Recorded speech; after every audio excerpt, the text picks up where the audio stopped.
రేవంత్ రెడ్డి ఏడాదిన్నర పాలన utter flop అని మాజీ మంత్రి ఎర్రబెల్లి దయాకర్ రావు అన్నారు. హన్మకొండ జిల్లా ఎల్కతుర్తిలో నిర్వహించే బీఆర్ఎస్ రజతోత్సవ సభ ఏర్పాట్లను ఆయన పరిశీలించారు. ఆయన ఈ సందర్భంగా మాట్లాడుతూ సీఎం అమెరికా పర్యటనలో స్వయంగా తాము తప్పుడు హామీలు ఇచ్చామని చెప్పారని గుర్తు చేశారు. సభకు 12 లక్షలకు పైగా జనాలు వచ్చే అవకాశం ఉందన్నారు. పార్కింగ్ కోసం జిల్లాల వారీగా ఏర్పాట్లు చేశామని తెలిపారు. ఆయన వెంట ఎమ్మెల్సీలు పోచంపల్లి శ్రీనివాసరెడ్డి, ఎల్ రమణ, జిల్లా అధ్యక్షుడు దాస్యం వినయ్ భాస్కర్, పొడితల సతీష్ బాబు, పెద్ది సుదర్శన్ రెడ్డి ఉన్నారు.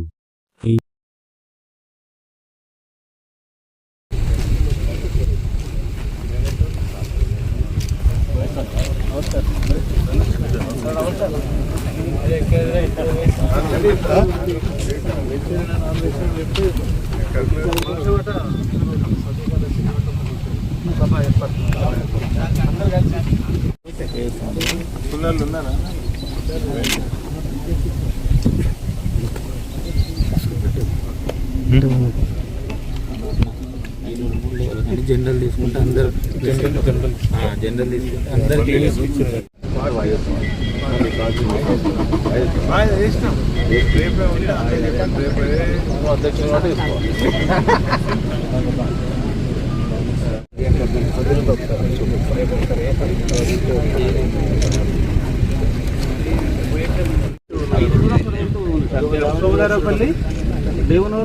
అట్లా వరంగల్ జిల్లా సగం ఎలకతుర్తి మండలం చుట్టలపల్లి గ్రామంలో ఒక బహిరంగ సభ స్థలం రైతులే ముందుకొచ్చి ఇవ్వటం కూడా జరిగింది.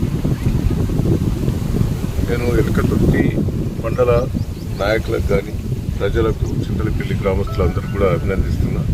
దీన్ని సహకరించిన మరి సతీష్ గారిని కూడా, సతీషే కాకుండా వివిధ పార్టీ వాళ్ళు కూడా సహకరించారు.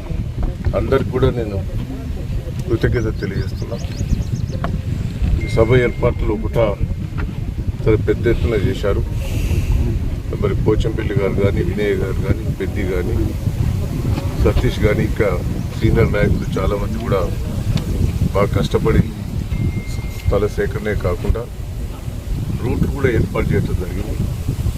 కరీంనగర్ జిల్లా వాళ్ళు, హైదరాబాద్ జిల్లా వాళ్ళు ఏ రూపంగా రావాలి ఆ రూట్ మ్యాప్ కూడా తయారు చేయడం జరిగింది.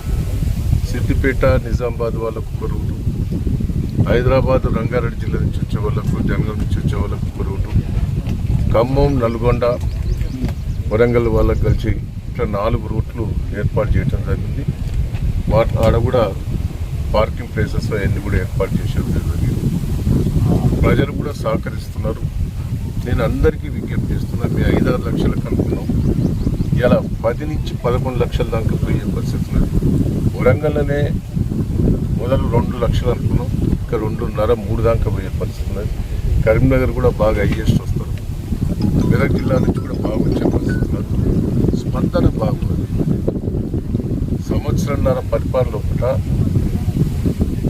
రేవంత్ రెడ్డి పరిపాలన అంతర్లీ ఫ్లాప్ అయింది. ఆయనే చెప్పాడు అమెరికాలో, నేను అబద్ధాలు చెప్తున్నా, ఫోకస్ మాటలు చెప్తాను, ప్రజలు నమ్మని నమ్మకపోతే అంటే నమ్మి మోసపోయింది అనేది ఇప్పటికి చాలామందికి అర్థమైంది. ఇటువంటి వ్యక్తిని మళ్ళీ కేసీఆర్ గారు అయితేనే ఉరికియగలుగుతాడు, కేసీఆర్ గారు అయితేనే తెలంగాణని కాపాడుతాడు అనేది ప్రజల్లోకి వచ్చింది. నేను ఒక్కటే తెలంగాణ ప్రజలందరికీ కూడా ఒక్కసారి ఆలోచించండి. మనం 25 సంవత్సరాల కింద కేసీఆర్ గారు టీఆర్ఎస్ పార్టీ స్థాపించి ఉద్యమం చేపట్టినప్పుడు చాలామంది ఇది వస్తారా రాదా అనేది, తెలంగాణ రాదు అనేది చాలామంది వ్యతిరేకం చేశారు. తెలంగాణ సాధించాడు. ఎంతోమంది విద్యార్థులు తెలంగాణ కోసం త్యాగం చేశారు, జైలుకు పోయారు, దెబ్బలు తిన్నారు. ఇవన్నీ మనం గుర్తు చేసుకోవాలి. కేసీఆర్ గారు ప్రాణాన్ని తెగించి తెలంగాణ సాధించాడు. మన ప్రాణాన్ని తెగించకపోతే తెలంగాణ ఇచ్చే పరిస్థితి లేదు. తెలంగాణ వచ్చిన తర్వాత 10 సంవత్సరాల లోపల పరిపాలన ఏ విధంగా ఉండే, గతంలో కాంగ్రెస్ పరిపాలనలో ఏ విధంగా ఉన్నదో ప్రతి ఒక్కరు రివ్యూ చేసుకుంటారు. ఆ రోజు నీళ్లు లేవు, కరెంటు లేవు, తాగేందుకు నీళ్ళు లేవు, రైతుకు పెట్టుబడి లేదు, కళ్యాణ లక్ష్మి లేదు, కేసీఆర్ కిట్ లేదు, గ్రామస్తులు ఘోరమైన పరిస్థితి, తండలకు రోడ్లు లేవు, ఇలా తండలు గ్రామ, ఇవన్నీ ప్రజలు రివ్యూ చేసుకుంటారు. మళ్ళా పాతది 10 ఏళ్ల కింద కాంగ్రెస్ పార్టీ మళ్ళా వచ్చిందనే పరిస్థితి వచ్చింది. నీళ్లు లేక రైతుకు ఇబ్బంది పడి ఊళ్ళల్లో పంట నష్టాలై ఒక పక్క ఇబ్బంది పడుతున్న రైతులందరూ కూడా, ప్రజలందరూ కూడా, యువకులందరూ కూడా, మహిళలందరూ కూడా కేసీఆర్ను చూడాలి, కేసీఆర్కు ధైర్యం చెప్పాలి. మళ్ళీ వచ్చేది మీరే అధికారం అనేది ప్రజల లోపల విపరీతమైన స్పందన వచ్చింది. ఈ 25 సంవత్సరాల ఉత్సవాల లోపల మేము అందరం కూడా పాల్గొనాలి, కేసీఆర్ గారికి ధైర్యం చెప్పాలనే ఉద్దేశంతో ప్రజలందరూ కూడా ఉన్నారు, పెద్ద ఎత్తున వస్తారు. కాబట్టి దయచేసి అందరూ కూడా సహకరించాలని కూడా ఈ సందర్భంగా నేను రిక్వెస్ట్ చేస్తున్నా. ఇది ఉద్యమం, తెలంగాణ తెచ్చుకునేది తెలంగాణ ప్రజల కోసం, పార్టీలకు అతీతంగా కూడా సహకరించాలనేది నేను రిక్వెస్ట్ చేస్తున్నా. రేవంత్ రెడ్డి ఒక మూర్ఖుడు, దొంగ, తెలంగాణ వ్యతిరేకి. తెలంగాణ అంటేనే ఆయనకి ఇష్టం లేదు. ఎన్నడూ తెలంగాణ కోసం పోరాటం చేసింది లేదు, తెలంగాణ కోసం పట్టుబడ్డది లేదు, తెలంగాణ కోసం ఇంకా అడ్డుపడ్డది తప్ప తెలంగాణకు సహకరించని వ్యక్తికి ఇది తెలియదు. దయచేసి ప్రజలందరూ కూడా పెద్ద ఎత్తున వస్తున్నారు, అందరికీ సౌకర్యాలు కల్పించేందుకు సిద్ధంగా ఉన్నాం, పెద్ద ఎత్తున రావాల్సిందిగా నేను అందరికీ, ముఖ్యంగా 27వ తారీఖు నాడు వరంగల్ కానీ, ఎలకతుర్తి కానీ, చుట్టుపక్కల ప్రాంతంలో ఆ రోజు మాకు సహకరించాలి. మీటింగ్కి వచ్చిన వాళ్ళు రావాలి, మీటింగ్ రాని వాళ్ళు ఇళ్లలోనే ఉండండి, దయచేసి రోడ్డు మీద వెహికల్స్ పెట్టొద్దు. ఆ 27వ తారీఖు నాడు అందరూ కూడా సహకరించవలసిందిగా ప్రతి ఒక్కరికి మేము విజ్ఞప్తి చేస్తున్నాం.